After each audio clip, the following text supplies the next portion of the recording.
What is up? Girl, I know you've had a week. I've had a week. I can't wait to tell you all about it. But until then, welcome everybody. It is another episode of Case Files with Kat and me, Ashley. Sorry, I didn't even get to say my name today. That's like, okay, I'm sitting back. It's not my week. Okay. All right, guys. It's another week of Case Files with Kat and Ashley. There we go. Okay, now you've got it twice. Season 4. We're in it. Yes, we're in it to win it, people. Maybe by season 20, if we still have listeners, we'll get it right. I don't know. Yeah. Okay, so I want to hear about your bathroom of death. Not much to say about it other than I got back from a weekend adventure and went into the bathroom and the tub was full of black water. Tell everybody what it looks like. It reminded me of how do you say her name? Elisa Lamb from the Hotel like when the Cecil. black water started coming into people's rooms. That's what it reminded me of. It's black, y'all. Turns out someone who was renting one of the places next door or whatever flushed a bunch of feminine products and caused a backup. But yeah, that was fun. Fun. Always an adventure in my world. So it's still body fluids. I'm just... Yeah. Anyways, so what's up with you? What's going on over there? So Louis decided to run away last Thursday. Oh no. He snuck out. Is he back? So he came back right before it started pouring down rain 4 days later, almost 5 days later. And he is so grounded. He is not in the room right now. But he is like the sweetest cat right now. Just meow, meow, meow, meow, meow, meow, purr, purr, purr. Love me, love me, love me. Anyways, he's not looking at that front door anyway, no. What are you drinking that doesn't look like beer? Girl, it's not. It's wine. My box wine from Costco. Got it. That's kind of weak. Yes. I have nothing because I'm still we're recording early. And I don't have anything. I haven't. That's okay. No one is going to fault you. I did want to say though that I'm going to the Horror Fest in Houston this weekend. So I'm very excited about that. I'll be sure to take lots of pictures for the page and Instagram and doing lives from there. I'm not sure. I have a 3-day pass. I'm not sure if I'm going to go to all 3 days or just one day or what's going to happen. But I'm sure there'll be lots of beer pictures from downtown and Horror Fest. Lots of cool people are going to be there. So they were going to do it last year for the first year, but they got canceled because of COVID. And so they rolled it over. If you bought tickets last year, your tickets were still good for this year. So sweet. Awesome. Yeah. And they've added new people and stuff. So anyways, that's what's happening. That's what's happening. Awesome. There. Okay. Well, we look forward to that. So what you got for us tonight? Well, I assume we'll just start with question of the week. Okay. Which is, what was the silliest fear you had in your youth? Like, what was something you were afraid of that now it just seems so ridiculous? I still have them. Okay.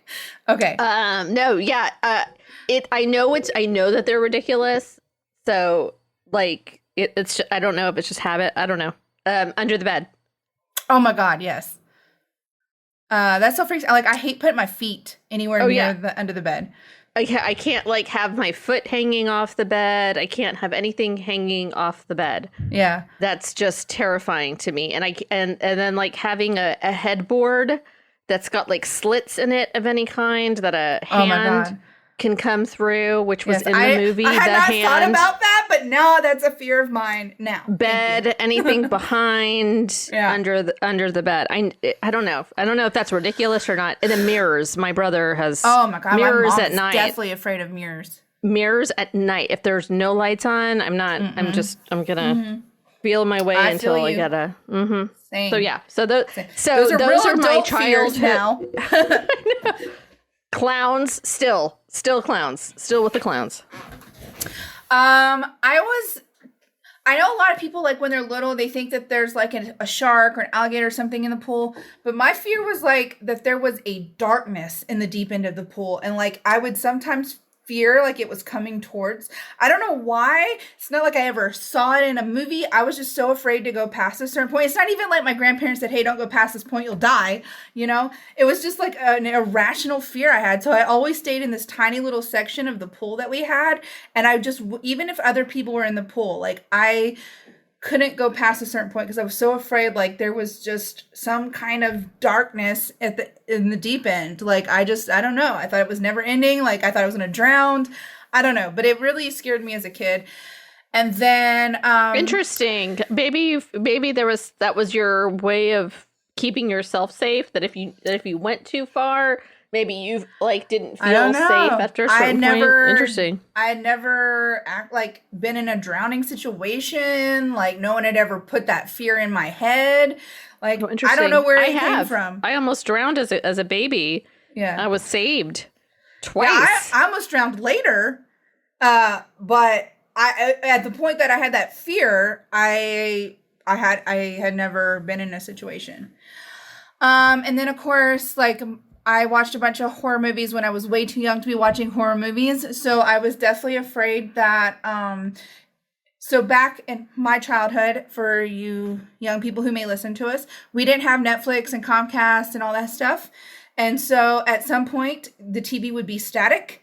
And I would stay up very late at night. This is when I lived in a trailer with my mom and my brother George and my sister. And I was so afraid that something was going to come through the TV. Thank you, Poltergeist. That I would stay up all night, and if it became static, I would, like, get up and bang on it until something, like, came on. And I wanted to keep the TV on because it was the light, and I was afraid of the dark. So there was that. And then also, still to this day, I will not look out of car windows if I'm a passenger. Like, especially at night, like, through the back or anything, it freaks me out that I'm going to see a fucking clown on the side of the road, like in It, where he's standing on the side with the balloon. Cannot do it. Cannot. I'm so afraid I'm going to see someone looking in. And I think I've talked about my mom's Charlie Chaplin doll before. It freaks me out because two different people in two different states who did not know each other and did not know the story about it have said they've seen it move in the middle of the night. So... Nope. Yeah. So anyway, Nope. Those are my fears. The other, dolls. I think I have one more. Yeah. That does. I don't know if it's silly though. I don't know. I don't really feel like any fears are silly because, like, you actually feel it, but you know what I mean. What is it? Sorry, I'm still afraid of the dark. My eyes are just watering. Yeah, I don't like the dark either. I'm in the dark a lot. I think I do things to scare myself all the time, like watch scary movies in bed in the dark. That's so dumb. It's just dumb, but I do it anyway. One of the things that as a kid, I guess it's not silly. I don't, I'll save that story for another time. Okay. But my brother used to be afraid of stepping down a step in our house. There was a step. He felt like he was going to fall into the black hole. And it was like a step from our entry hallway into, like, the living room, dining room area. Yeah. And it was a step that was maybe 4 inches tall. You know, it was like a brick, So he would go down other steps, but not that step. There was a 1-story house, but it was like this long front hallway. In my mind, it's huge, right? And this long front foyer, right? And then just step down and off to the side, it was the kitchen, and then you step down into, like, the living room, dining room area. And he would sit up there, and I would be like, "Look, it's okay." And I'm 2 years younger, going like, "Look," like hopping up, hopping down. He would just be like, "That shit's." You're bonkers. Like, he just did not think, like... Yeah. Like, that's crazy. Yeah. But I have a fear of escalators. Even to this day, as a child, I wouldn't do it. And as an adult, I won't go on them. I'm always afraid that I'm going to fall down to my death and die. We could do this whole episode on just our fears. Do you still have that? Escalators. Do you still have that? I will not go down an escalator. I will go down steps. I will go down an elevator. I will jump off to my death. I guess. I don't know. I'll break a leg jumping. But for whatever reason, as soon as I see the escalator going down, even though I know realistically, if I just act right, I'm not going to fall off it. But my heart starts beating. Right. You know what I mean? Like, I don't know. Like, I start freaking out. I have panic attacks. My heart starts beating real bad. I get so scared, and I can't. It's the one thing that I feel like truly freaks me out and scares me is going down escalators, and I don't know why. I've never had an incident on a escalator that has made me feel that way. I don't know. Anyways, so if you're still listening, I have one about stairs. Oh, well, go on. When I was younger, not so much now, but I think I probably hide it more now, is that if I have, like, my phone used to be in my room. Mm-hmm. For those of you young people, we used to have our own phone landlines, our own landlines. And so as a teenager, even, I had my own phone, but it was in my room. It wasn't a cell phone. And if I was downstairs and I heard it ring, of course, it's like, that's an emergency. You better get that because it's your friend wanting to hang out or whatever. So you go up the stairs. But I never, ever, ever went up the stairs slowly. I always ran as though my life depended on it because it felt like somebody was chasing me. Oh, wow. Every time. Yeah. And so I was like, always like, whoa, and I would just run up the stairs because I felt like I was being chased. And I don't like that sense of urgency, I guess. And so it went back to, I really don't like being chased. I never liked tag. And that came out, there was in high school, there was a parking lot game of tag, and I wasn't playing, but I was like running down the sidewalk and somebody started to chase me because they were and I didn't know that. And I just like bent down on the ground and like covered myself, like, stop chasing me, stop chasing me, stop chasing me. It was so scary. I was like, no, like that was, so I was like, that's the same. It was the same feeling of me going up the stairs, except I could see the person chasing me. So I always felt like that must have been what it was. So anyway, that was it. We're crazy people here. I would just like to say at this point, 13 minutes in, that I've been reading a lot about, like, I'm in a bunch of true crime Facebook groups, and they're always like, I want a true crime podcast where the hosts don't talk about anything but the crime. I don't want to hear their nonsense. I don't want to hear their chit chat. I don't want to hear their opinions. I don't care about any of that. I just want the story and the facts. So if that is you, and you don't like our questions of the week, and you don't like our trivia, then please speak up, because we ask all the time, like, what do you want from the show? So if our what you consider nonsense chat bothers you, simply tell us so we know how to improve the show. I personally like when hosts like talk to each other and interact, and like, it to me, it makes it more personal, because if I just wanted the case, I would just go look up the case. Like, agreed. Yeah. Agreed. Anyways, so that's why we love that's why we drink, and My Favorite Murder. I mean, we like their stories and getting to know a little bit about them, because some of them have like awesome stories to tell, like the history of where they came from and how they got involved in doing the podcast. I think that's really cool. So but tell us if you don't want to hear relate to normal people. Like, I don't know. Anyways, so just shoot us a message if there's something we're doing. Well, you know what I mean. Anyways, I know I said I was going to do this whole story in a country accent. If you really believe that, I'm very sorry. The story is an Australian story, but I'm not even going to attempt an Australian accent. So I will. We'll get there in a minute. The trivia is more of like what you did last time, where it was like, news about lines the story. And stories. Yeah. So these are some crazy, like, just news stories that I found.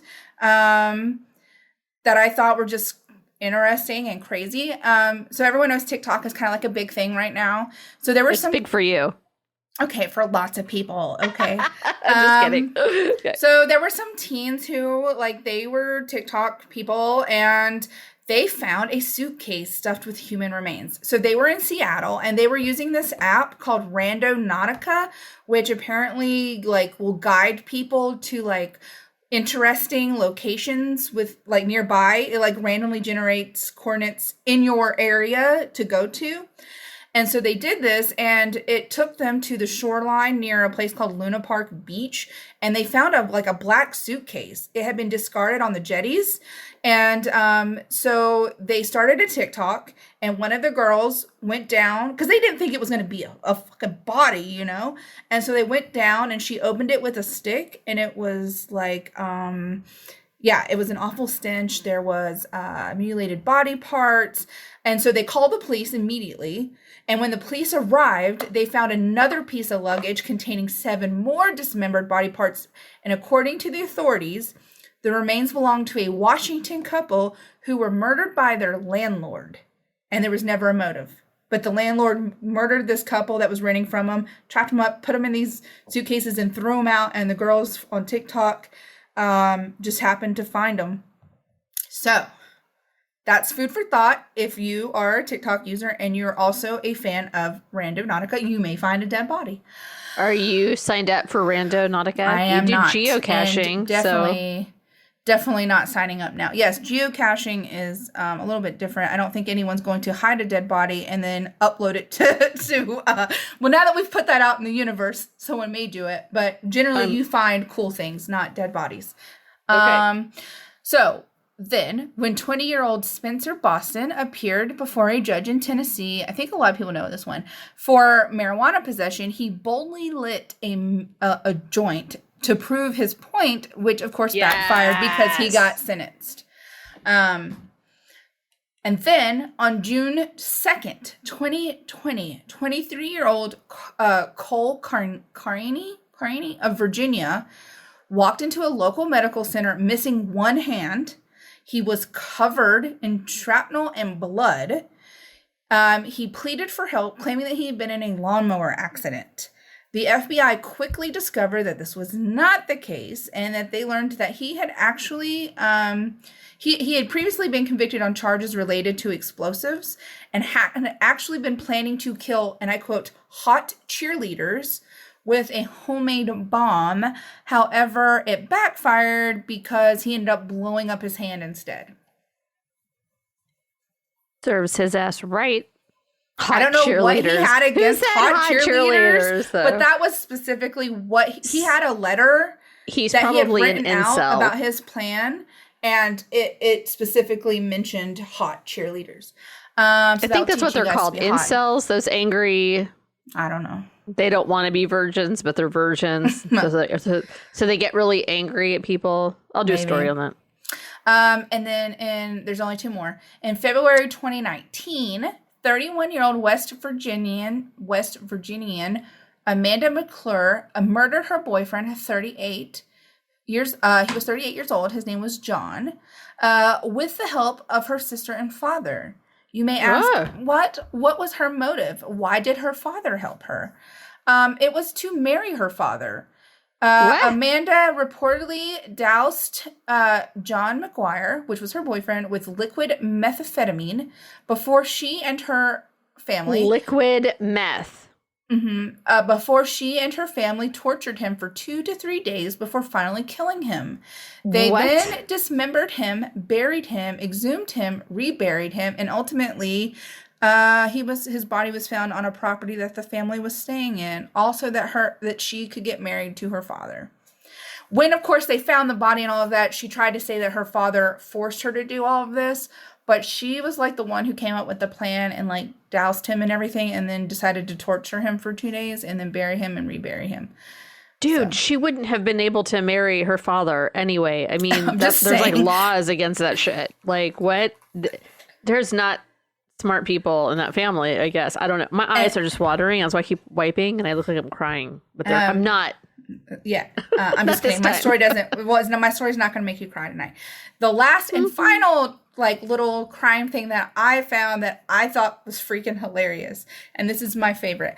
In Dallas, Texas, Diamond Lawrence was arrested after stealing $11 worth of frozen food from a Walmart before scratching one of the workers on her way out and saying, "You're welcome." So that was, I feel like that's just, randomly scratching people and saying you're welcome, Anyways, that was none of these have anything to do with my story other than man, I was like totally trying to weird and bizarre. I was just trying to put it all together. I was like, I don't know. Well, my story that I'm going to be talking about is a very bizarre case. It's just very weird. It's actually been dubbed one of the most bizarre cases in 30 years. And it happened just as recently as 2016. So, whoa, yeah. Really? So I thought having some weird, crazy crime short stories would go along with it. Yeah. Oh, that's awesome. Okay, well, I'm excited. All right. Yeah, so I'm just gonna go into it, and then we'll go from there. Again, I'm sorry, I'm saying so many times today. The story Toastmaster. was See, you've been out of Toastmasters too long. One of the most bizarre cases in 30 years, like I mentioned. Some of you may have heard about this. If you haven't heard about this story, you're gonna be like, what the fuck? So on August 29th, 2016, Mark Tromp, not Trump, Tromp, 51. With an O, Tromp? Tromp with an O. And Jacoba Tromp, who was 53. She goes by Kobe, but her real name is Jacoba. So if you ever look into a story or whatever involving this case, you may hear them call her Kobe. Along with their 3 children, Rihanna, who was 29, Mitchell, who was 25, and Ella, who was 22. So on August 29th, 2016, Mark, Jacoba, Rihanna, Mitchell, and Ella inexplicably fled their farm in Australia. When police investigated their home, they found all of the things you would think you would need for a trip: passports, credit cards, cell phones, tablets, whatever. It had appeared that the trip was cash only and off the grid. The family was missing. Wait. So they found all of that stuff in their home. Mm-hmm. So no passports, no wallet. Everything was there. Everything was there except for one of the cars. And it'll get into more of that later. Okay, it's just important to know. No. It's just important. I put that there to emphasize the importance of how weird this case is and how quickly they fled their farm. The family was missing for a week when one by one, they started turning up more than 1,000 miles away. This ended the police investigation and alive. So this ended the police investigation and 2 of the 5 family members ended up in psychiatric care. What? Yes. Do you have Kevin? Because this whole story is going to be like... I do. So, I'm sorry. No. I'm just saying he's ready. All right. So the Tromp family... I don't have enough wine, but it's okay. I mean, that's... You've got a box of it. So you'll be prepared. I got to go downstairs for it. So I got a ratio now. The Tromp family had an earth-moving business and a berry farm. Not ratio. What am I? I'm stupid. Okay, go. Okay. The Tromp family had an earth-moving business and a berry farm where they and their children worked 7 days a week. So I didn't know what the fuck an earth-moving business was. I was going to ask. But apparently earth-moving refers to the process of using heavy machinery to load and transport materials on a construction site. The equipment can be used for mining, grading, digging, literally the process of moving and axling. Right. Okay. Which, I mean, it makes sense when I read it out loud and read about it, but I'm like, I don't know. I was expecting something insane, right? Like something greater than moving soil around when it's called earth moving. I moved the earth for you, baby. I know, right? So I don't know. I was a little disappointed when I found out that's what an earth... it's just like dirt. They're diggers. It's like soil. Anyways. Professional diggers. So... Moving on. Shout out to all the earth movers out there. What? They had an earth moving business. Your job is very important. I was just expecting something different when I heard earth moving. And I'm having wine, so just sorry. An earth moving business and a berry farm. The children, maybe just Ella, but I know for sure Ella had her own business that was successful in addition to working on the family farm. So everyone was set. This wasn't about money. When you read this, as we go through the story, none of this was about money. On August 29th, 2016, the entire family got into Ella's car, leaving behind everything they owned. As mentioned, no phones, no credit cards, no IDs, no passports, no electronics, nothing that could track them. As they were driving about 19 miles into the trip, they discovered that Mitchell, the son, had actually brought his cell phone with him. So at this point, the parents are freaking out. Mark and Jacoba are freaking out. They forced him to throw it out the window. They believed that it could be used they believed that whatever they were fleeing from would use it to track them. So within the first 24 hours of fleeing, the family had reached Bathurst, which is roughly 500 miles away from the farm. So they drove straight through and got to this town. When the family didn't show up to work and the kids didn't show up to university and they didn't show up to their other businesses, neighbors became concerned and contacted the police like right away. And so that's when the police went to the farm and discovered everything that was mentioned. The house was completely unlocked. The doors were open.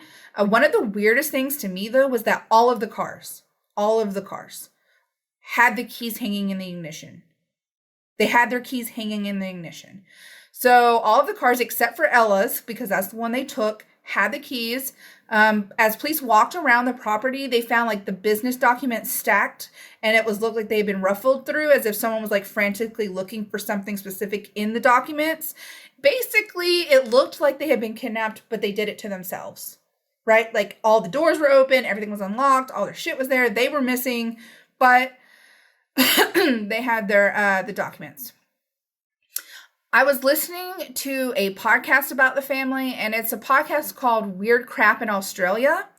And they mentioned the reason the neighbors called the police so quickly is because in Australia, it's just a thing that where if you don't notice your neighbors, you never go more than 2 days without reporting it, because apparently suicide and murder-suicide is sadly a very common thing amongst farm owners, because owning a farm there and keeping it going is really hard, and it just takes a toll on them eventually, because like they have to work with the government, and there's like 2 major like grocery store chains there that force all of these things on them, and like the weather's really rough. And so as farm owners, it just sadly is so common that they either kill themselves or kill their families or whatever, that neighbors immediately report it, right? Like they don't even say, oh, maybe they just went on a vacation or whatever. They just immediately report it. So the same podcast mentioned that the theory of the family leaving behind the credit cards and the business documents being out is that the parents felt that someone was after them, and they were looking through the business documents to see if they could find the name of who might be after them and why, and that their credit cards and phones could be used to track them, so they fled and left it all behind. So they were like full on paranoia at this point. That podcast is also just a really good podcast in general. It's a married couple. They're hilarious. They tell stories about just weird stuff that's happened in Australia, all different kinds of cases, but they did a really good podcast about this story. Anyways, back to this bizarre family road trip. They fled on August 29th. Neighbors called police on August 30th, the very next morning. August 30th, the day after they fled, Mitchell, the son, became concerned with his parents' delusional behavior. Mitchell left the family when they arrived at Kelso around 7 a.m. He took some trains to Sydney first, and he stayed with some friends before he went back to the farm. It is said that he was the only family member that did not believe in this paranoia and wasn't affected by whatever was affecting the rest of his family. Basically, it got to the point where he had just had enough of their shit and wanted out. Like, he was just over it. And so for the rest of the family continued on without him. They went to the Jinalon Caves.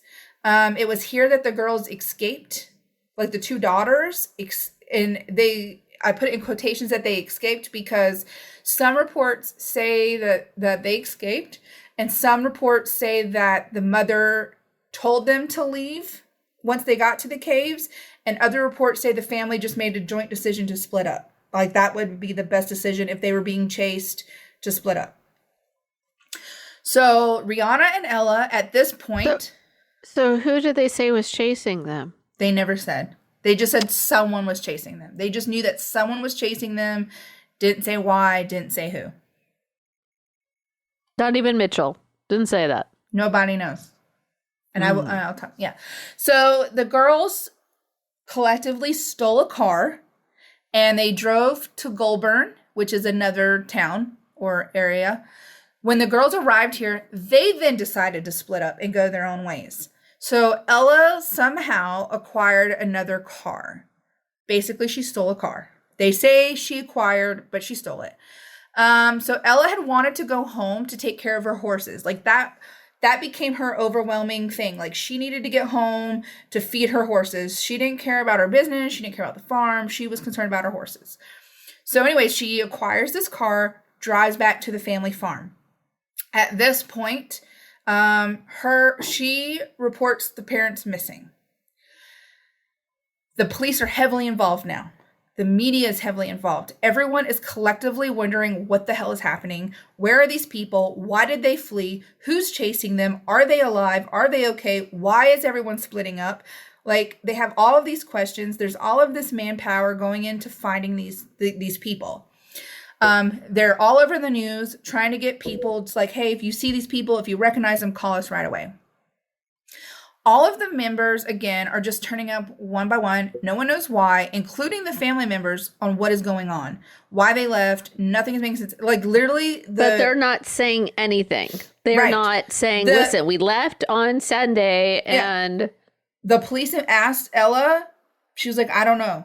They asked Mitchell, and he's like, I don't know. They're just delusional. And so, again, it's just quite literally chaos, right? Like, no one knows what's going on. No one understands. That's crazy. So at this point, Ella gets charged with grand theft auto because she stole someone's car. But that charge was later dropped due to the Mental Health Act of New South Wales. And even though they didn't know where Rihanna was, she was also charged with grand theft auto because they had stole the first car together.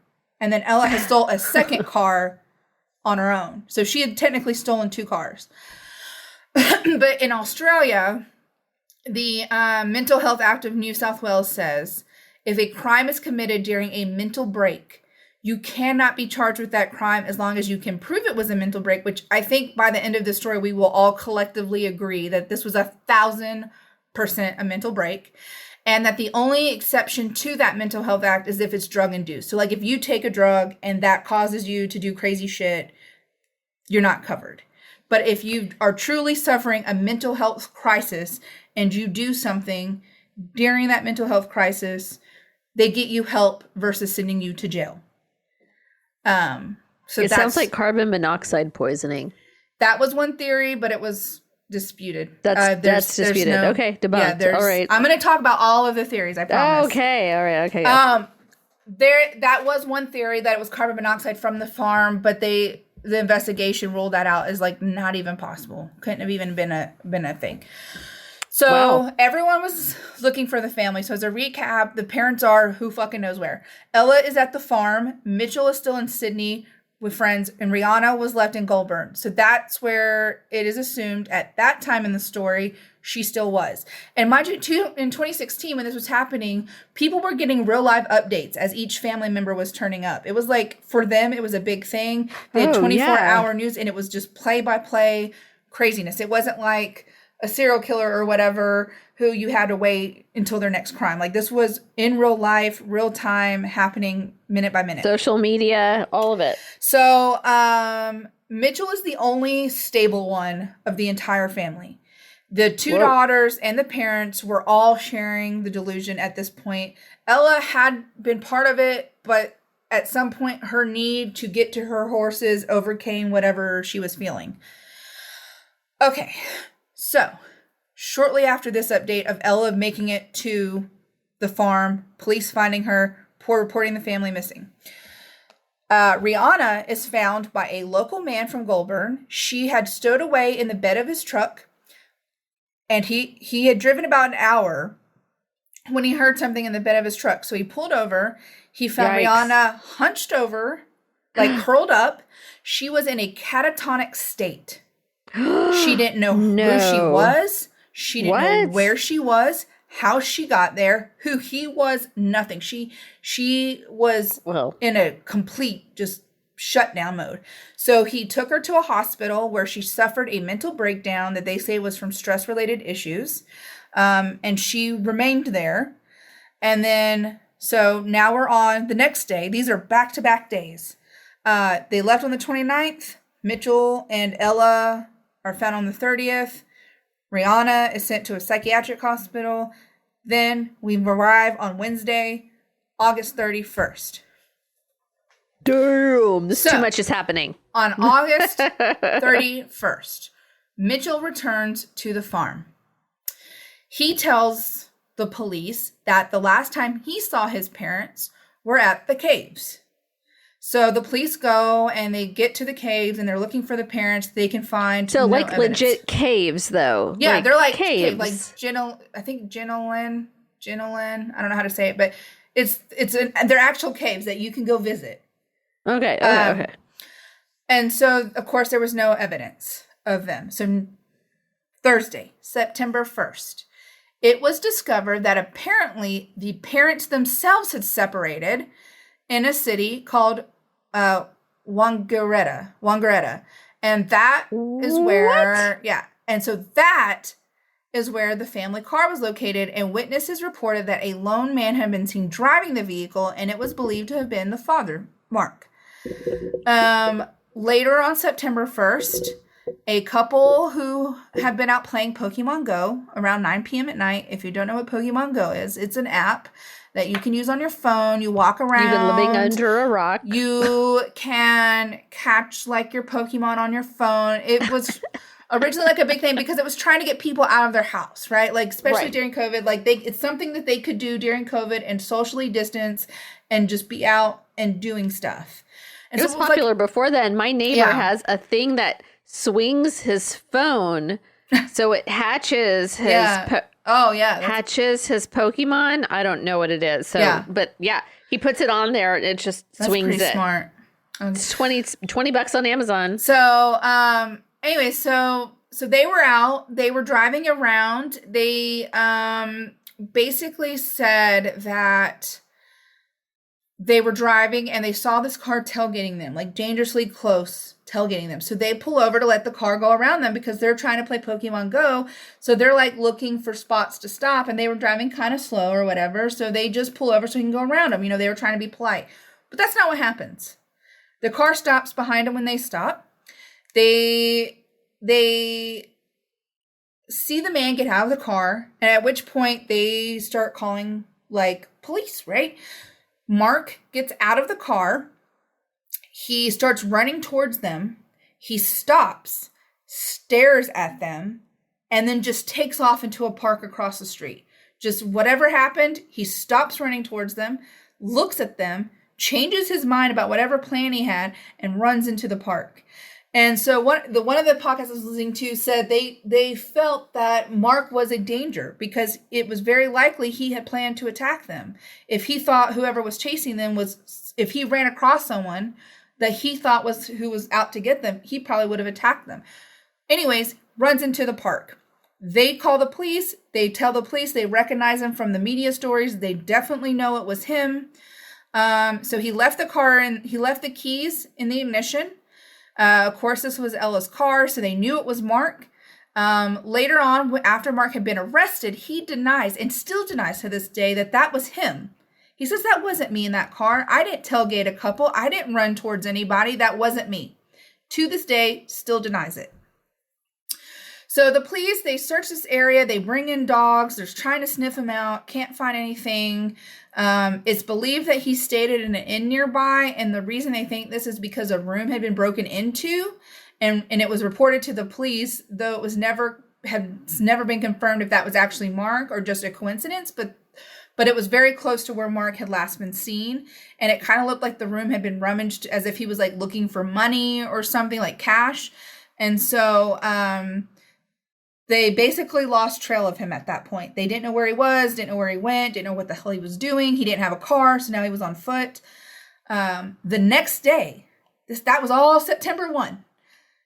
The next day, which is September 2nd. So day 4. Yes. Jacoba, the mother, is in a bad state of mind. She's having a paranoid delusion. She hasn't eaten. She isn't hydrated. They described it as being similar to someone who had been lost in the desert. No one knows how she traveled after separating from Mark, but she made her way to an area called Yaz. So they don't know if she took buses. They don't know if she took a train. They don't know if she got rides. She didn't steal a car. They do know that much. There was a Greyhound bus station and a train station in Yaz, and they just don't know if she somehow managed to take that, but she didn't have money on her. Is there no cameras anywhere? I don't know. Great question. There's no surveillance? I don't know. They don't know how she made it. So she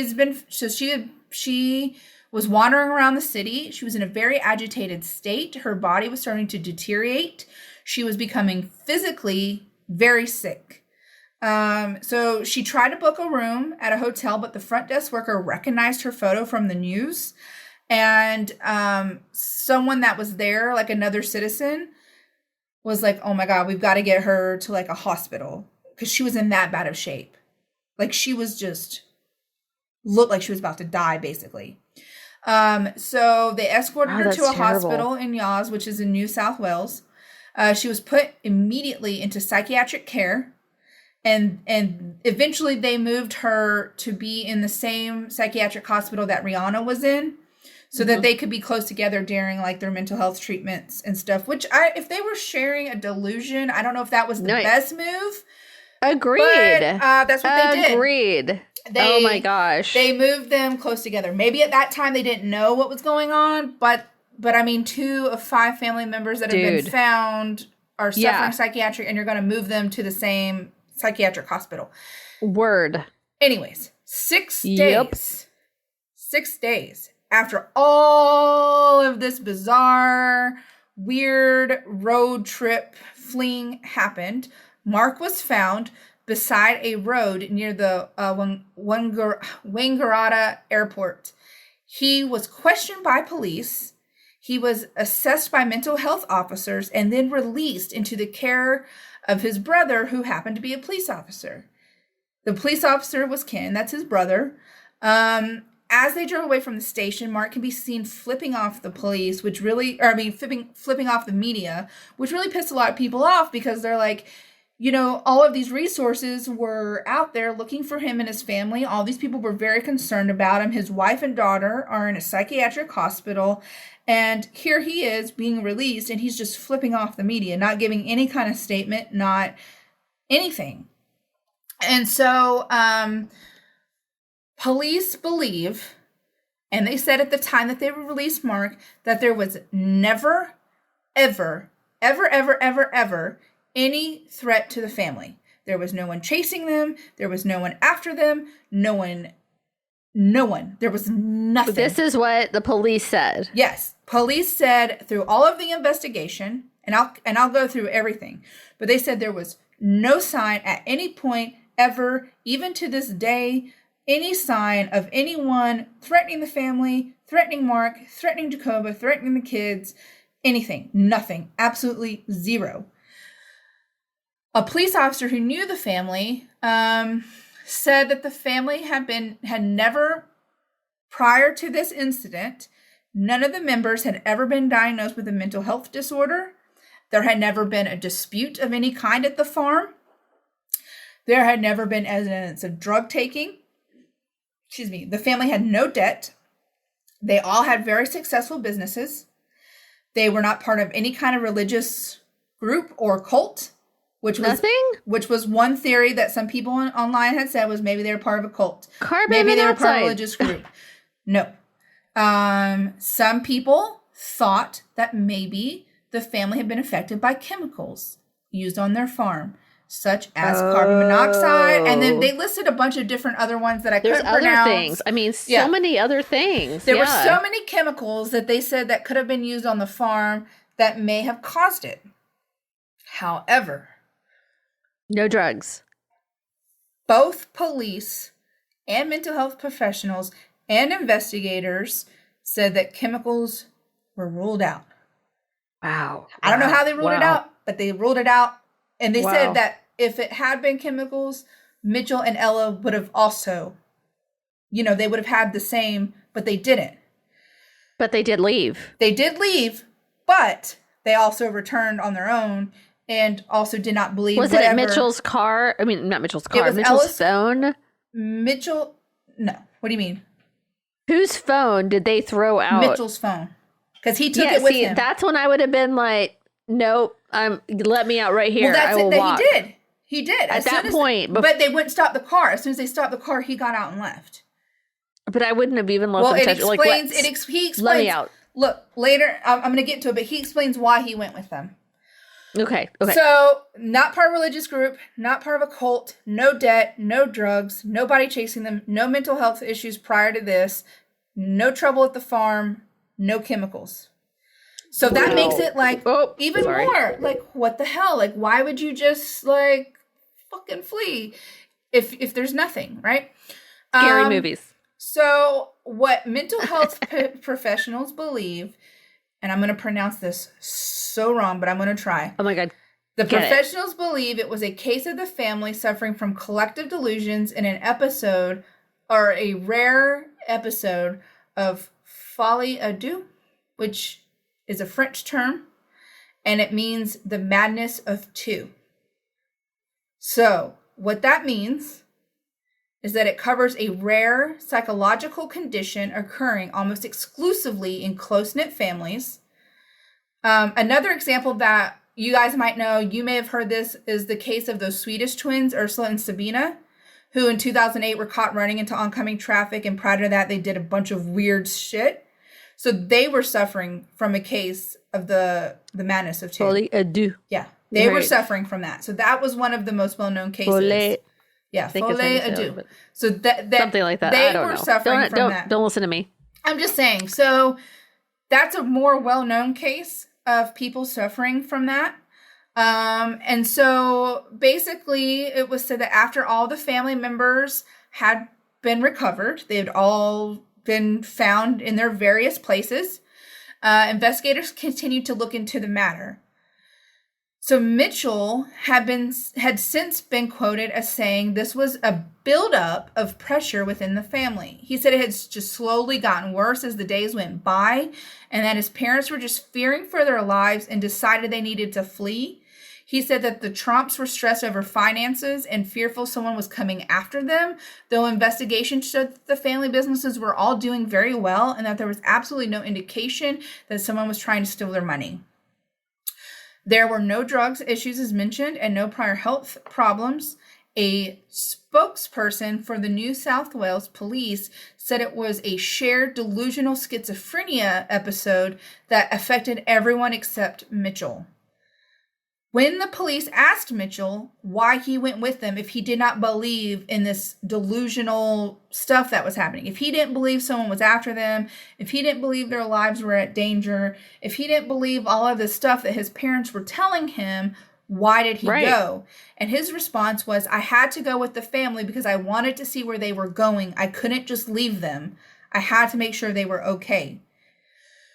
Some investigators feel like if it was a shared mental health episode, it would also seem that Ella was less affected, which is why she decided to leave her sister Rihanna, and she explained that she had left her parents because she was just confused by everything. Like, she started to get confused on why they were fleeing, why the parents were saying the things they were doing, and she just wanted to go home to feed her horses. She never once explained why she left Rihanna. She never said, well, we got to this town and decided to split up. Well, we got to this town and Rihanna wanted to stay and I wanted to go. Rihanna didn't want, none of that. She never explained why her and Rihanna split up and why Rihanna didn't go back with her to the farm. Mm-hmm. So no one was able to figure out why Mark and Jacoba had gone their separate directions either. No one ever explained that. Mark never said anything. Jacoba never said anything. So Mark never explained why he was stalking that particular couple that was playing Pokemon Go. To this day, he still says, that wasn't me. Oh my God. When asked why Mitchell left his family, he said he had gotten to a point where he had just had enough and he didn't believe their fear was based on anything real. He said, I thought that getting out was the best idea for me at that time. In hindsight, I should have tried to stay with them and try and help to bring them back to reality and talk to them more, but I just got out of the car and walked away. So he felt guilty about leaving, but he had just gotten so over this delusional mess. So a year later, in 2017, Rihanna, the daughter that had been sent to the psychiatric hospital for for the catatonic state, the one that was like catatonic, yeah. So she spoke out for the first and only time about what she felt like happened. And she did this interview for a thing called Women's Day. And she said that, and she didn't actually say anything about it. She just said, we are all very embarrassed. We didn't want to be famous. That's for famous people, which I don't know what that's supposed to mean, but obviously famous people are famous. I don't even know what that means. She said that her father had been suffering from a mental breakdown, which she said she realizes had been building up for some time. She claims that her father wanted to leave the farm because he felt like he was in danger, but also, and I am quoting Rihanna here, he wanted to spend time as a family. Which seems like a really weird family bonding experience to like tell your kids that you've got to flee because someone's chasing you and your life is in danger. Yeah. And let's all just leave all of our shit behind and get in a car and go. Like that seems like a weird way to like want to spend time as a family. But that's what she was quoted saying, that he did nothing wrong. People should be upset with him. He just wanted to spend time as a family. That's bonkers. That doesn't make any sense. All of the siblings say that even if we told you the whole story, it's still inexplicable. You went and get it. So none of them speak about it now. They basically all did a one-day thing where they gave statements, but it hasn't been discussed since. To this day, there hasn't been any sort of mental issue. They have returned back to their normal routines. They are all still doing their same businesses. They still have the farm. They still have the earth moving business. Ella still has her own business. It's all normal. They did at one point thank the media and the police and everyone who had used like resources to find their family, and thanked everyone for all the concern and apologized for everyone they had hurt in the process. But outside of that, the family lives an extremely private life. They have said that they will never make a statement about what happened. It still to this day is not explained why Mark and Jacoba split up, why Rihanna and Ella split up, why Ella and Mitchell there's just no answers. Left. Like they don't know what happened during those hours where they didn't know where everyone was, you know, like what Mark was doing before he stalked the couple, what he did after he ran away, how Jacoba ended up in Yaz, and like how she became so dehydrated and deteriorated while everyone else seemed to be physically fine, just mentally something was going on. They don't understand how she got in her condition. Like there are just so many questions that have no answers. And if, you know, the family's not talking about it, they don't want to talk about it. They don't want to be in the news. They don't want people to talk about them. They don't care to give any answers. They just want to go on about their lives, which whatever, like that's kind of hard to do when that's hard to do. You just made yourself famous, people. 6-day crazy ass adventure. And so that's exactly right. So the doctors to this day still don't know who had the paranoia first, but they do believe that it started with the parents, obviously, and that they just like fed off each other, right? Like either Mark or Jacoba got this irrational fear, and then they just started feeding off one another. Now, both Mitchell and Rihanna said basically it was the father. Like, he had this delusion. He said, let's go. It had been building up for a period of time, and then they didn't realize it was getting as bad as it was, and he just kind of lost it, right? So, like, that's their account. Again, I guess we'll never know who started it, but they say that couples who live together and work together and, like, are around each other, like, close-knit families like that, it doesn't take a lot for a delusion to spread. You just kind of go with it, right? If one family member's freaking out, you're probably going to start freaking out. And so it's thought that Mitchell was... Is that true? Really? Well, they say, like, you know, like, if your spouse, and you truly care about your spouse, and you live with your spouse, and they come to you and say, oh my God, I'm scared of this, or I want to do, or whatever, chances are you're going to get into your head that you're not going to automatically assume your partner's lying, right? Like, you're not going to assume that they're just making this crap up. And so it just starts to spread like wildfire. And so it's thought... Wildflowers, that's much nicer. Yes. it's thought that Mitchell was less affected because he spent the least amount of time with the family, and that it's possible that Ella was also less affected because she wasn't around the farm as much because she had her own business. So Rihanna lived with them. Rihanna lived with the parents. So that is why they feel like Rihanna was the most affected sibling of this folie à deux or whatever, the madness of two. They feel like that's how she got so involved and believed it so much and truly scared, because she was so close to her parents. She was with them all the time. She lived there. She worked there. And Mitchell and Ella did both work there, but Mitchell was there the least amount of time, and Ella was there not as much as Rihanna because she had this whole other business that she was taking care of that kept her away from the farm and stuff. And so that is what they say about that. And that is literally the whole story. There are no answers to any of the questions. In 2020, I don't like no answers. In 2021, they still refuse to talk. Nobody knows. Investigators are basically like, well, they just suffered a delusion. We know it wasn't chemicals. We know it wasn't drugs. We know it wasn't religion-based. We don't know what it is, but we know it's not those things. And so they've never on the old Wikipedia. Do what?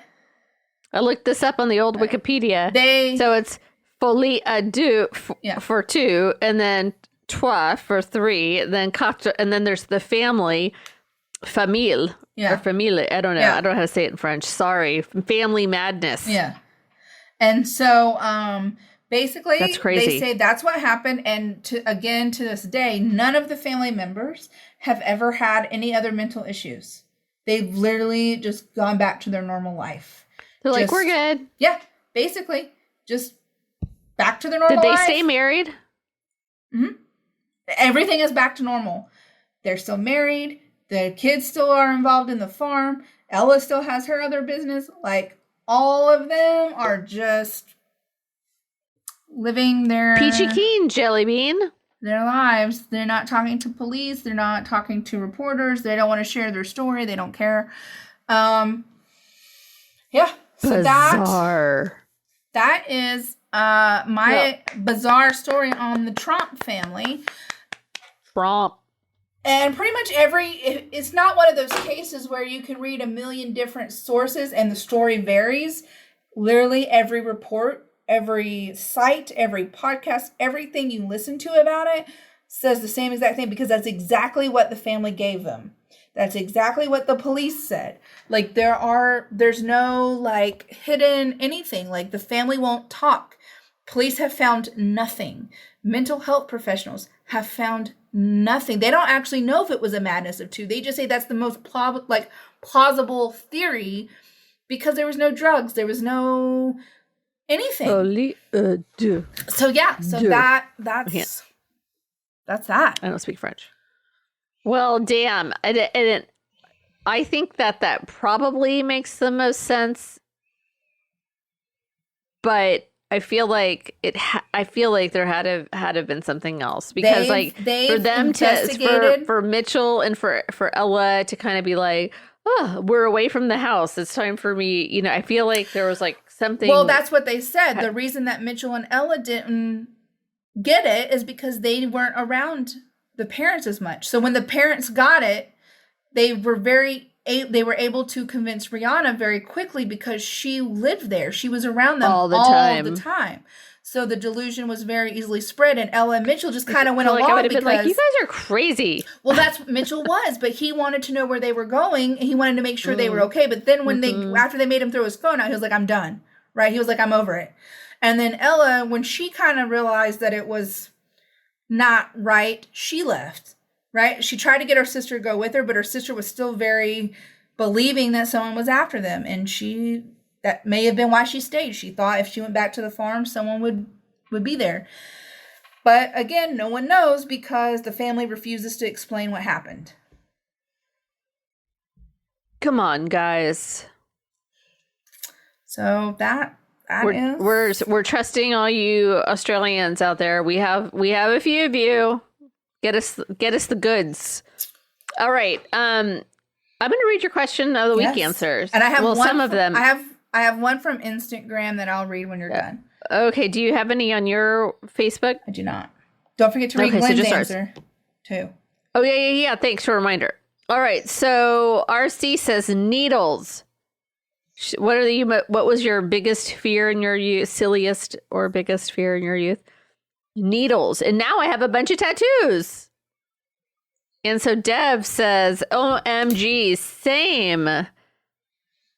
And then you said, I guess, me too. I still hate medical needles, but I love tattoos. I do. Dev says, Dev explains this as tattoo artists usually have a better bedside manner and more welcoming environment in my experience. LOL. Plus, you're doing it to yourself on purpose and you can't usually see. That's what I think. Anyway, Sophie says, God. Some people would say that's not silly, but fear God. Have the fear of God in you. Especially as a child.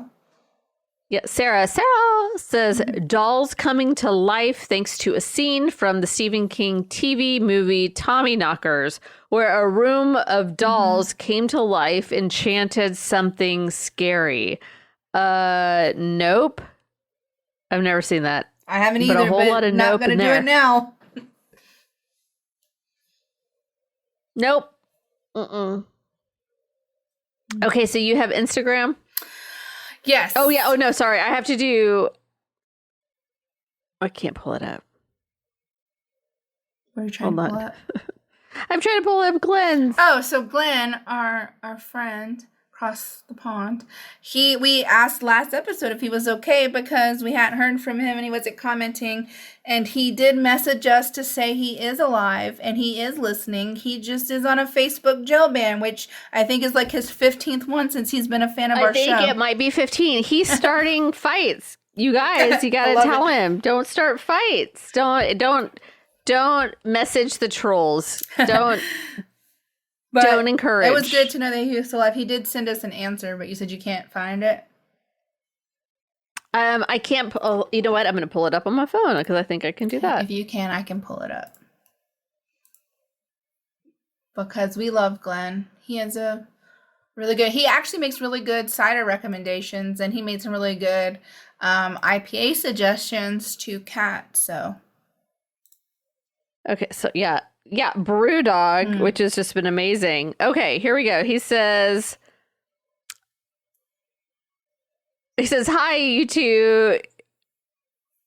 Hi, you two. Hope you're all good. I can't post my answer because I'm on a 30-day ban again. So thought I'd answer here. My silly fear was that when I became an adult, I would have to grow up and be responsible and stop mucking about. How wrong I was. I probably laugh more now, and I'm definitely more childish. I would seem that way, Glenn, since you're on a 30-day ban again. I mean... Anyways, so thank you for everyone who answered. But Ashley responded, we just wanted to make sure you were still alive and not a victim of the Isle of Wit. It's a long-running joke, guys. If you didn't listen to my episode of the Island of Wit... I thought Isle of Wight. I thought it was White. No one corrected me. No, you thought it was Wit. Yes, I thought it was Wit. I'm sorry, correction. It's the Isle of Wight. It's the Isle of Wight. Spelled like light, but with the W. No one corrected me. No one thought. Hey, no one. Are you talking to me? Are you talking to me? I'm just saying in general. I didn't know what story you were doing. I mean, I even listened to things and didn't hear White, and I feel like light words should just be spelt with the like white. If it's Isle of Wight, it should have been spelled white and not. But it's wit. It looks like it's wit. WIGHT. Anyway, so how do you spell light? Clearly, this is in the past, and I'm over it. But lit. How do you spell lit? Ways moving forward. How do you spell lit? How do you spell lit? Spell it. Lit. LIT. How do you spell light? LIGHT. I know how to spell, but I still. Okay, so how do you spell wit? WIGHT. No. Anyways, we're gonna teach you. Anyways, that's why I made that comment to him, because he said it's the funniest thing he'd ever heard in his life when he heard me do the story, because it was a story from the UK, our asses off. And he is in the UK, so he just thought it was fucking hilarious. So I'm glad I just cracked you guys up with my inability to pronounce words correctly. And if you haven't listened, please go listen to it because it is really funny. Because I'm just laughing like, it's only funny Glenn, if you know how to pronounce it. If you don't know how to pronounce it, then it just sounds like a really good story. it's like Glenn is probably out there listening and dying laughing, and he was. In fact, he was. Do we have Instagram answers? Ms. 3. I don't know her real name, so if you're listening, if you could just comment your real name, thanks. I started working at 16, so I was always afraid to be scheduled to work on Friday and Saturday nights because I thought it would cut into my partying.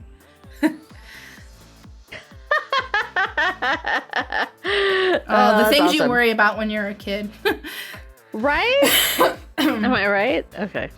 So we do have people who answer on Instagram and do other and interact with the post I make when I'm out and about in Houston. So thank you for all those people.